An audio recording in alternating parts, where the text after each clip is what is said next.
You want me to be in a dark ass house with clowns? You got me messed up.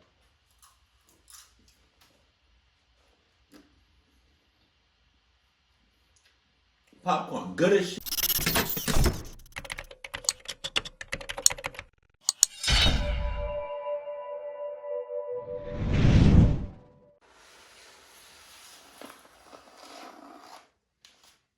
The kettle corn! It smells. I have a problem with not just any popcorn.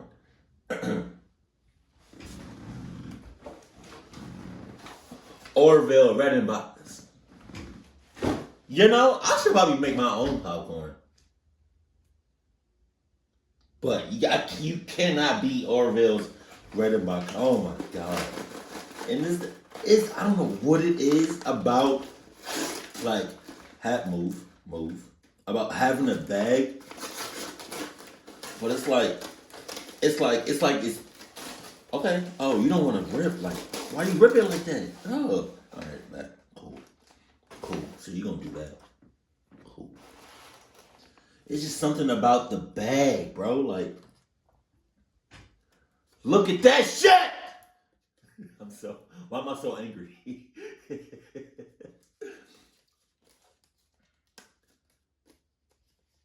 It's glistening. It's wet. Pause. No pause. It's just like in the light, it's just shining. The heaven.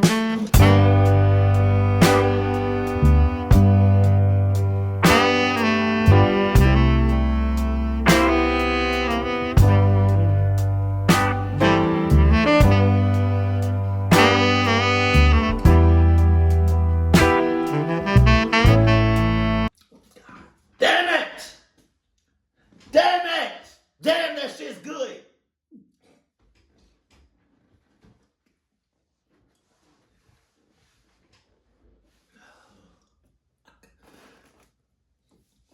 If I want to go out, you know, if I want to, like, you know, in my shits, I would want to go out with popcorn in my system, like mad amounts of popcorn. Like, how did he die, popcorn? Because I don't think anybody has ever died because of popcorn. I'm just saying. If I wanted to choose how I wanted to go out, it would be an overdose on popcorn. But this is so good. Now I gotta do a taste test. I spit. Taste test. You see it.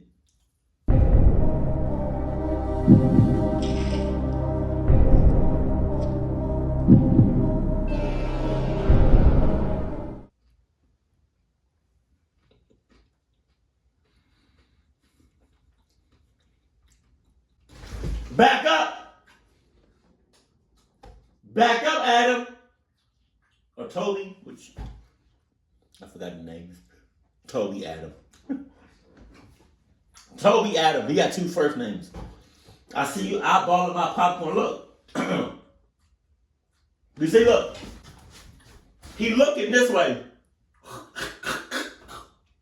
He looking. That's his eye. He looking that way. But he's still like. He giving me that bombastic side eye.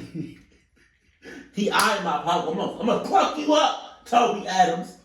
I'm gonna cluck you up. All right, I'm doing too much. I'm recording? Okay. What's up, dope? Wait, hold on, because this is bugging me. Look at this. Look. It's just flappy. It's just flappy. So, okay. I didn't want to do that in the middle of the reaction.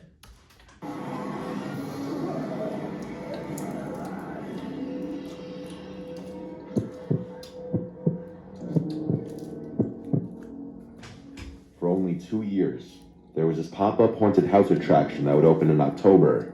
It was unofficially called Haunted Hill House. because there was some sign that looked like it was bought from Party City or something that was propped in front by the parking lot, and it said Haunted Hill House. The parking lot wasn't actually a parking lot at all, just grass that was designated as a parking area.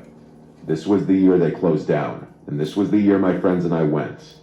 I went with Matt, Michael, and Eddie. We went on a Thursday night because we were in college and all of us had Fridays off, so it was definitely quieter than it would have been on a weekend. There was surprisingly no line for the ticket stand, and when we followed the directions to the entrance, there was only a really short line there, I'd say like 4 people ahead of me. What we didn't realize, though, is that they were only letting one person in at a time. We had no idea that was part of this haunted house. If anything, this would make it scarier. We shoved Michael in front to go first. Oh, you sons of bitches! Hell no! You gonna shove me first? Alright. When I make it out alive with my Adidas 56,000s on, don't say nothing when I caught y'all both up. Y'all sons of bitches. Sorry. I hate my mustache. Sorry. What? I was second to last before Eddie. Every couple of minutes, they would tell the next person to go in. When Matt went in ahead of me, I actually started to get nervous. I hadn't done a haunted house since I was a little kid and I was with my family. Then it was my turn to go in, as this woman dressed in some bloodied costume opened the door and told me to enter. I stepped through the door, and as it shut behind me, I was in...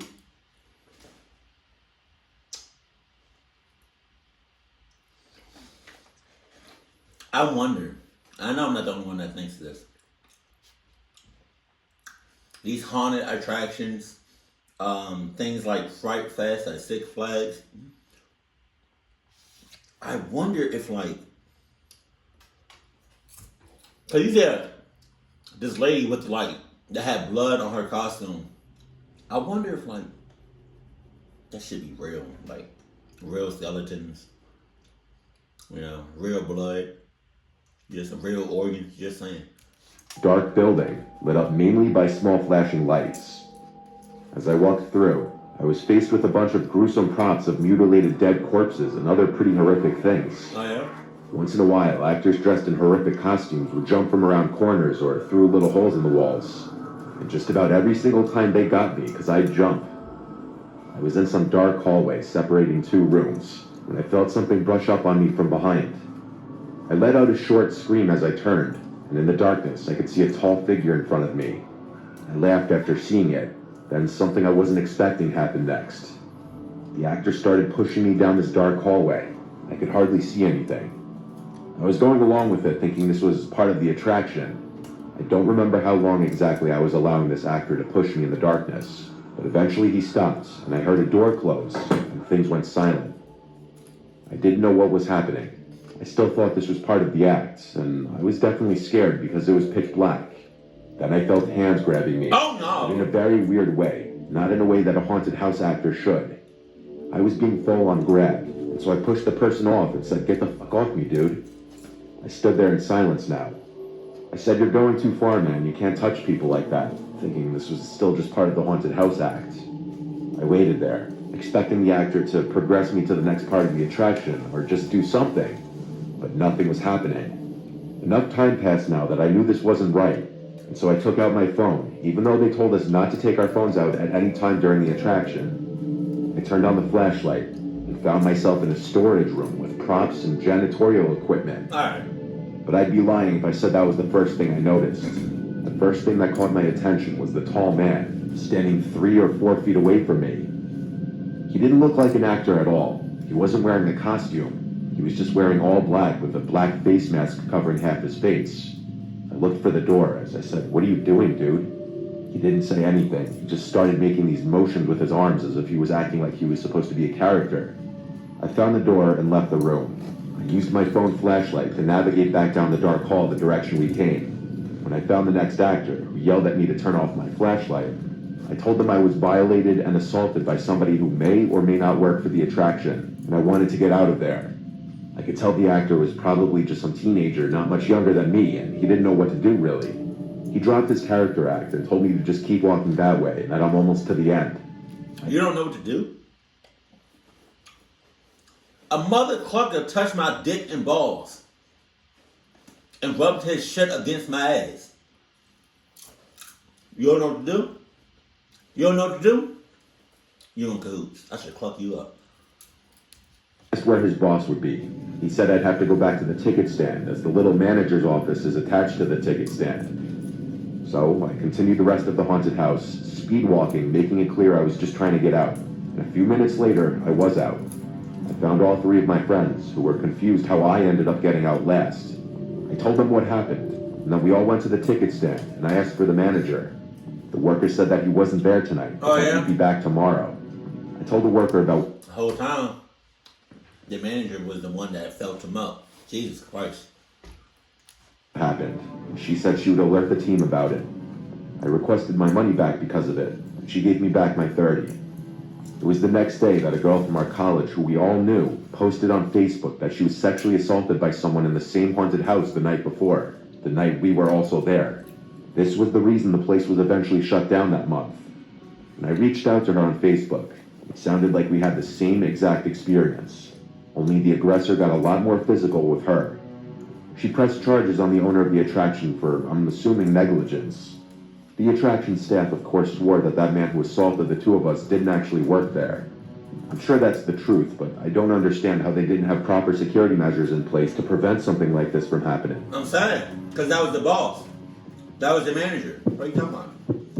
Charlie! Is that video still on YouTube? Charlie bit my face. This was the first and last time I ever went to a haunted house attraction. I live in Fort Worth, Texas, and every year there's this big haunted house attraction that opens up. A few of my friends wanted to go this year, and I figured it's time I just finally experience a haunted house. For a little early context, I had a very troubled childhood that's caused me to develop PTSD. God damn. God damn. And you want to go to a haunted house? Jesus Christ. But I'll get more into that later. It was a weekend, so nobody wanted to go into this sober. My friend Noah hosted a little pregame for all of us. It was going to be 6 of us, my 3 guy friends and 2 of their girlfriends. We all smoked and drank in Noah's backyard, everyone thinking it would make the experience more fun. We bought our tickets for the attraction on their website while we were pre-gaming. I rarely ever smoked weed because it makes me kind of paranoid. But I guess tonight I wanted to try smoking again and see if I could overcome that barrier. And I felt good, actually. I think the mix of alcohol and weed kind of canceled out the usual negative thoughts I would have from just smoking alone. Oh, yeah? Eventually, we called an Uber to the attraction, which was like 20 minutes away from Noah's house. There was a half-hour line. The place was pretty busy. We made friendly with the people in line ahead of us. I was pretty cross-faded, honestly, but I wasn't gone. Like, I remember just about everything that happened. When we got to the front, I started feeling a bit woozy, but I didn't say anything to my friends. We entered the haunted house, and from the start, there was a lot of screaming and intensity. The actors were really good, but intense, and it was starting to give me anxiety. I was starting to realize how not okay I was, and how much of a mistake getting high was. No shit. One of the haunted house actors must have realized how scared and quiet I looked, and he chose to get in my...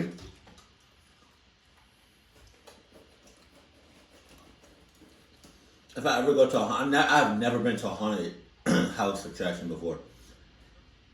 And I don't know if I want to after hearing this. But if I ever go to one, it's already bad enough that it's going to be dark. Just let it be dark enough so I can't see shit. Because if I'm in a dark room with the clown, I'm beating all shit out of hell. I'm breaking arms, legs, bones, shits. Bro, like, I do not mess with clowns. I do not. Of any sorts. And you want me to be in a dark ass house with clowns? You got me messed up.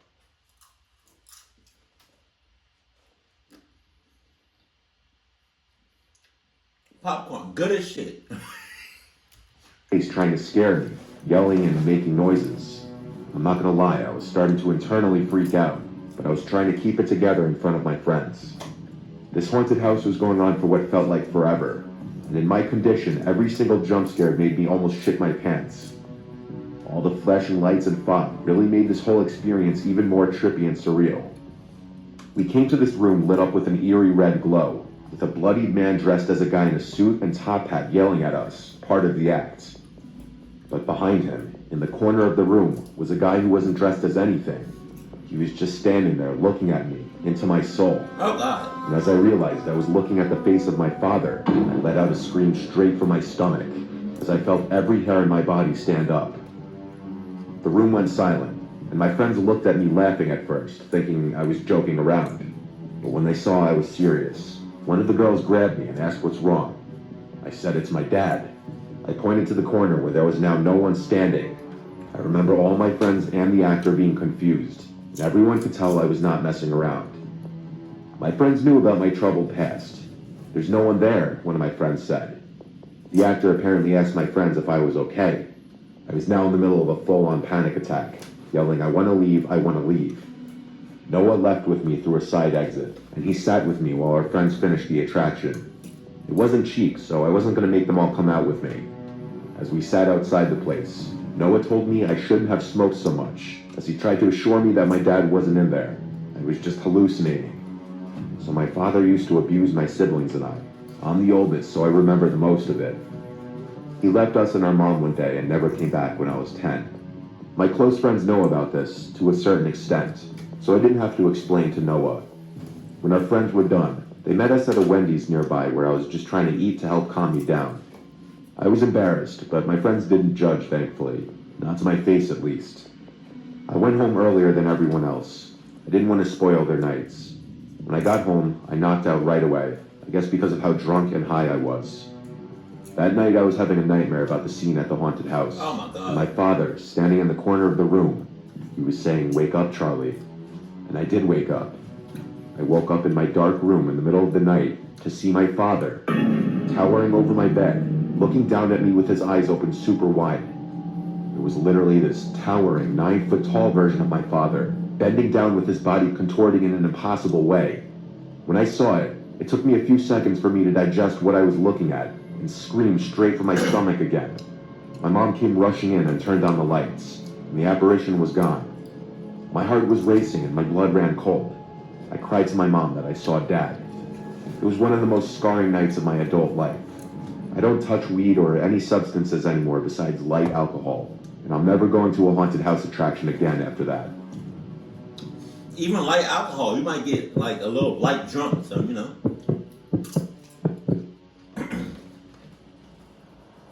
During COVID, I thought it would be fun to get a job at a local haunted house attraction.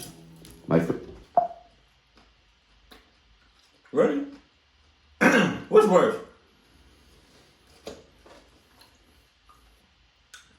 Getting a job there at a haunted attraction, Walmart, McDonald's, or a gas station.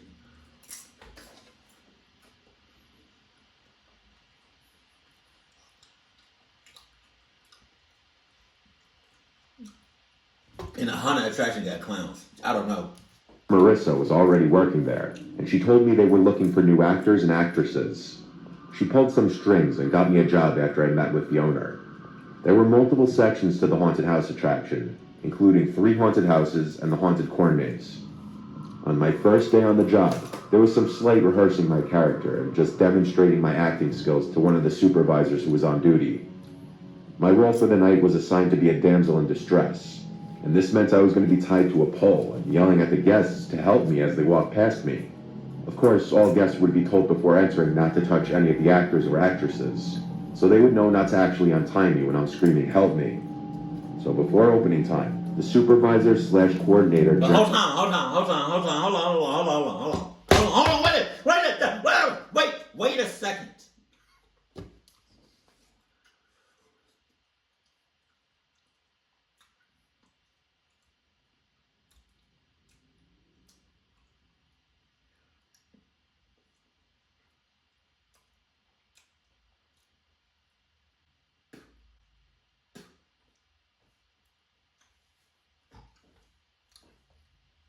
There has to be a safe word.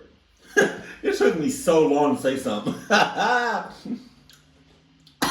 has to be a safe word. Because I feel like he's just going to be stuck up there on the pole. Well after everybody leaves. Well after the guests leave, the employees leave. I feel like he's just gonna be stuck up there.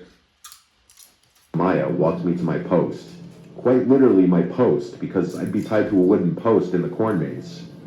I was honestly surprised that I actually had to be tied up and not just pretend. I asked how I would go to the bathroom and such. He said there would be short breaks between sessions. He also said there would be another supervisor nearby if I should need anything, which made me feel a little better. Once he walked away, I was left alone. There were a bunch of sound effects and scary ambiance loops echoing through the cornfield from the various speakers hidden throughout the maze. Pretty soon, a little air horn sounded in the distance, indicating that the attraction was open and to get into character. I was nervous but excited. Since I was more so in the middle of the corn maze, it wasn't until a few minutes passed that the first guest would be passing me. I started to put on my best performance as a damsel in distress. So I screamed and fake cried, begging everyone who passed for help, saying he's coming back soon, untie me. Some people would play along and say things back, and I'd improvise responses in character. Everyone was wearing face masks because of COVID, so I couldn't see people's entire faces. Eventually, two male guests who looked to be in their 30s walked past looking at me, not saying a word. One of them slowed down as he just shot me this gaze with his big eyes that quite honestly creeped me out. They kept walking and disappeared further into the maze. This was around the time I was starting to realize there would be long gaps between guests sometimes. I could suddenly hear someone brushing through the crops nearby. I was wondering if it was a staff member. The guests weren't supposed to stray off the path. I turned completely around and saw two men emerging from the crops, towards the pole I was tied to, the same two men from before. Something wasn't right. I broke character and said, "You guys can't stray off the path." And then one of them laughed under their mask. The two men started speaking in some other language, I think Russian. Then one of them walked back to the path, but in the opposite direction that the guests are supposed to go. He just started standing there, keeping watch it seemed, while the other one started to inappropriately grab me. I knew what was happening immediately, and I started screaming bloody murder, saying, "Help, this isn't part of the act." I called out things like I'm being assaulted, and moments later one of the supervisors emerged, seeing if I was okay. By then, the two men had already run away. I was untied and escorted out of the maze. I called my parents, and they insisted I just leave right now. I left, and Jeremiah and one of the other supervisors said I'd be paid for the night, and if I didn't want to come back, they'd understand, but to just keep them in the loop. I wish I could say it was over, though. On my drive home, I was extra cautious to make sure I wasn't being followed. I noticed halfway home that the same white car was behind me the whole time. I started making turns down random streets, and when the white car stayed behind me every single time, I knew I was being followed. I knew I had to find the nearest police precinct, so I typed in police station on Google Maps, and I started driving to it. They followed me the whole way until I pulled into the parking lot of the precinct. Then they kept driving. I never saw the car again. I sat in my car for 10 minutes before finally turning it back on and driving home, confirming every few seconds that I wasn't being followed. I didn't return to work at that haunted house attraction again. I hope not. I'm so glad that your coworkers, or at least somebody, can figure out that you wasn't acting and you were dead ass, because that could have been a whole lot worse. You know, you could have been fondled with. You could have stayed on that pole for God knows how long. You know, because it's almost as if it's like that. I forgot what it's called, but it's almost as if like that thing that goes like the boy who cried wolf. Oh, excuse me. So it's like that could have been a very, very, very bad situation. Thank God you came out alive. But yeah. I mean, I'm going to a Fright Fest, or I'm supposed to be going to a Fright Fest with baby girl and some other friends. This at Six Flags this week. But I'm not going to a haunted house, so I guess I'm okay. But if anybody, you know, having experiences with haunted houses, let me know. That popcorn was good as shit. It's almost done. But keep it cool, keep it classy, and I love you. Stay happy, my family.